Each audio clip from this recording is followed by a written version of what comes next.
আসসালামু আলাইকুম। আমার নাম মোহাম্মদ বিবেক কুরাইশি। আমার বাসা বগুড়া।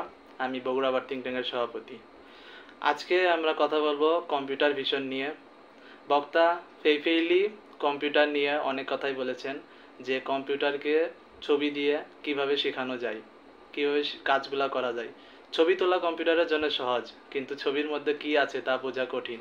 এই সমস্যা দূর করতে গবেষকরা ইমেজনেট নামের একটি বড় ছবি সংগ্রহ তৈরি করেছেন। এছাড়া সিএনএন নামের একটি বিশেষ প্রযুক্তি ব্যবহার করা হয়, যা মানুষের মস্তিষ্কের মতো কাজ করে।